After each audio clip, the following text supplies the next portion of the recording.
Mbongo ya kubumba ke mbongo ina bake bumbaka samu na kusadila ba dépense na bilumbu ke kwisa to kusadila mambu ina ngekana kave. Konso mutindi yake vandaka konso nkokela dibuta ya matondo ketubira ba projet na bao ya bilumbu ke kwisa. Eyenga meza bisa bao ina yani monaka na zando. Ye mutindi yani sadilaka mutindi ya kubumba mbongo. Yani meza bisa dibuta na yandi na kubanza mutindi ya kubumba mbongo. Sambuti ba projet na bao ya kusumba lupango kusalama na nswalo nyonso. Bao ketala mbongo na bao ya kusadila ye bao memonati balenda kitisa mbongo ya ngonda samu na communication ya bilele. Ina kepesa bao mutindo ya kumatisa mbongo ya kubumba konso ngonda. Samu na kupesa nkadilu ya kubumba mbongo na bana na bao zole. Eyenga memonati bao fweti katula konso kilumbu ndambu ya mbongo ya bao ya kelasi samu na kutula na kesi. Ye konso mtu fweti tuba samu na yinki yani kebumba. Eyenga memonati yani kepesa bao madia ya konso kilumbu. Na ntangu ina matono memona jakati bao fwete kitisa mutindu ya kusumba bima ya butiki samu na kubumba mbongo ya mwa mingi. Nsadilu yai kepesa bao nzila ya kumatisa mbongo ya kubumba ye ya kepesa nzila na bana na bao na kubumba mbongo na bao ya kelasi na konso kilumbu.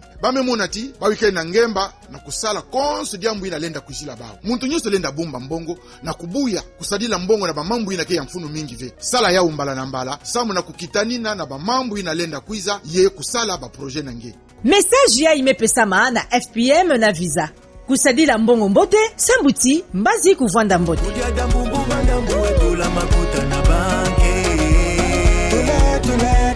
Yake na bavanda